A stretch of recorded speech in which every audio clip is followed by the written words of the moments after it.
안녕하세요. 마음의 과학입니다. 여러분, 혹시 주변에 이런 사람 꼭 한 명쯤 있지 않으세요? 내가 10마디를 하면 한마디도 제대로 안 듣는 사람. 아무리 논리적으로 설명하고 때로는 감정에 호소하며 울어도 보고 달래도 봤지만 마치 단단한 벽에 대고 이야기하는 것 같은 느낌을 주는 사람 말이에요.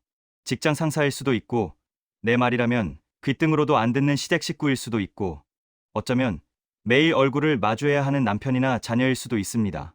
처음에는 답답해서 화도 내보고 싸워도 보셨겠죠. 하지만 돌아오는 건 뭐였나요? 아, 알았어. 나중에 할게. 하는 귀찮다는 반응이나 너는 왜 별거 아닌 일에 그렇게 예민해? 라는 적반하장. 결국 우리는 지쳐서 이렇게 생각하고 포기합니다. 아휴, 그래. 저 사람은 원래 저래. 내가 참자. 그런데 여러분, 뼈 아프지만 한 가지만 짚고 넘어갈게요.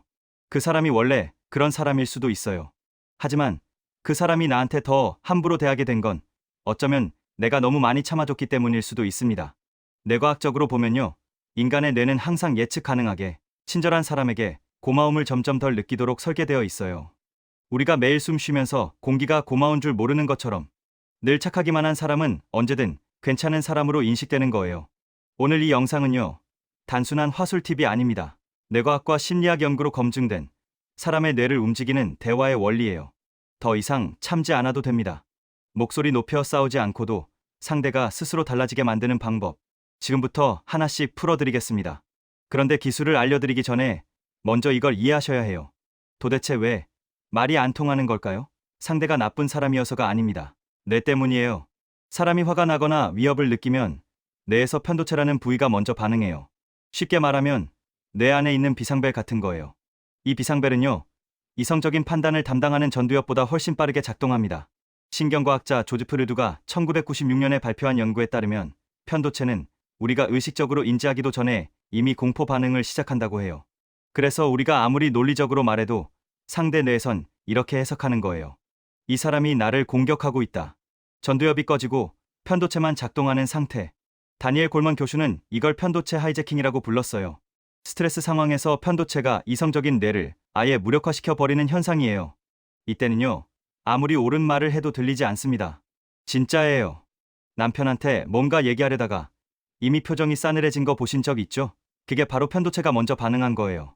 아직 한마디도 안 했는데 이미 뇌가 방어 모드로 들어간 거죠. 여기서 하나 더 알아두실 게 있어요. 6초 규칙이라는 거예요. 감정이 폭발하는 순간 편도체에서 분비되는 스트레스 호르몬, 코르티솔이나 아드레날린 같은 것들이 약 6초 동안 가장 강하게 작용해요. 이 6초만 넘기면 전두엽이 다시 작동하기 시작합니다.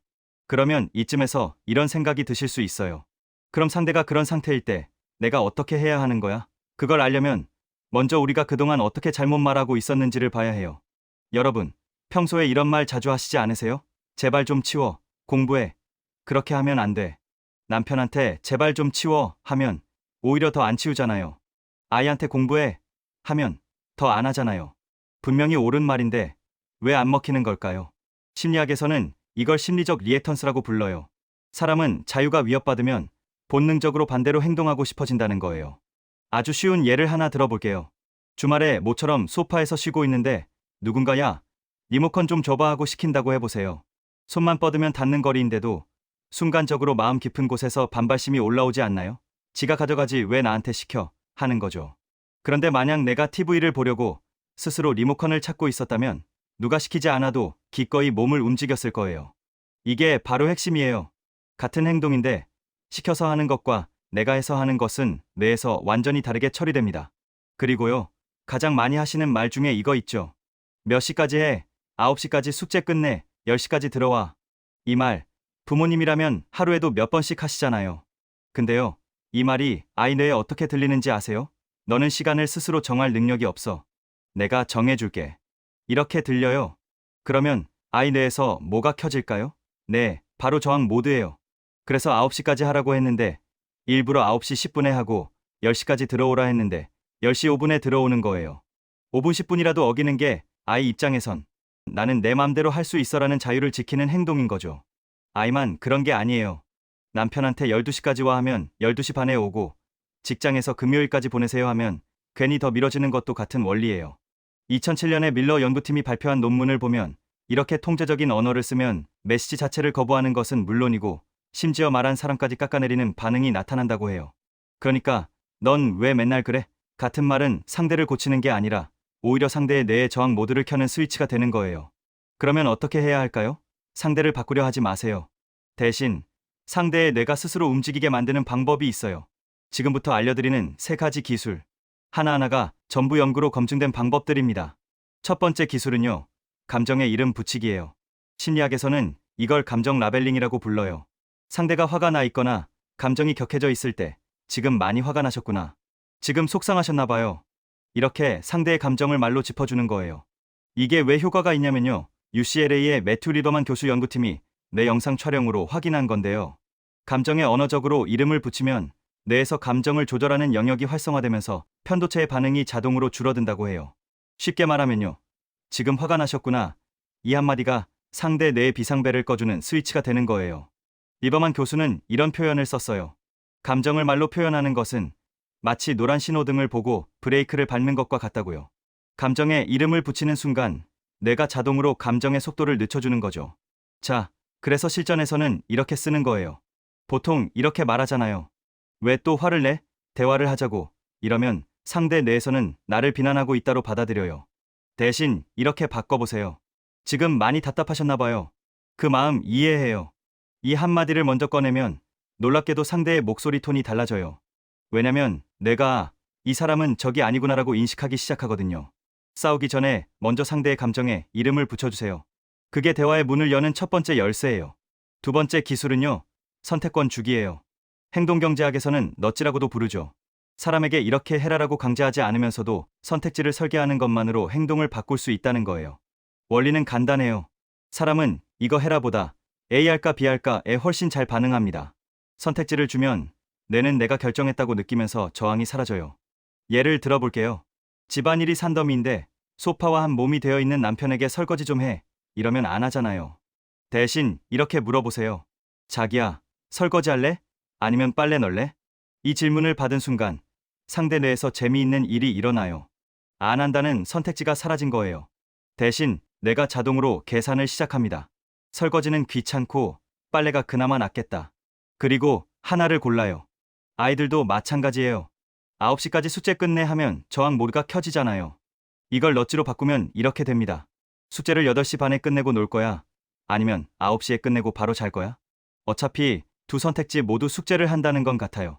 그런데 아이는 내가 골랐다고 느껴요. 시킨 대로 하는 것이 아니라 내가 결정한 것이 되는 거죠. 저항이 사라지고 오히려 스스로 정한 시간을 지키려고 해요. 왜냐면 그게 자기 선택이니까요. 이게 넛지의 핵심이에요. 상대의 자유를 건드리지 않으면서 내가 원하는 방향으로 자연스럽게 이끄는 것.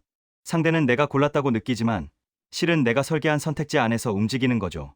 세 번째 기술은요, 비폭력 대화법이에요. 이름이 좀 착해 보이죠? 하지만 사실 이건 상대가 반박하지 못하게 팩트만 꽂는 무서운 기술이에요. 보통 싸울 때 우리는 이렇게 말합니다. 넌 맨날 늦잖아. 약속을 왜 해?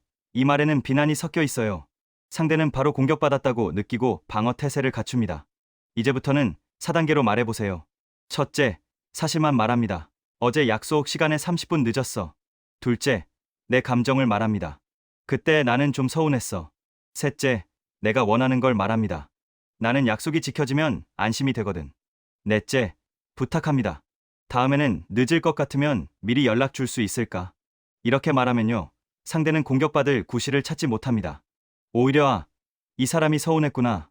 내가 잘해야겠다. 하고 스스로 미안함을 느끼게 돼요.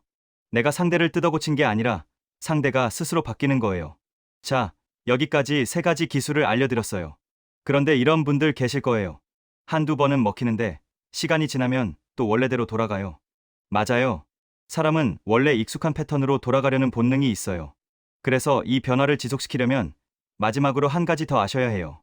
바로 간헐적 강화의 원리예요. 낚시를 한번 생각해 보세요.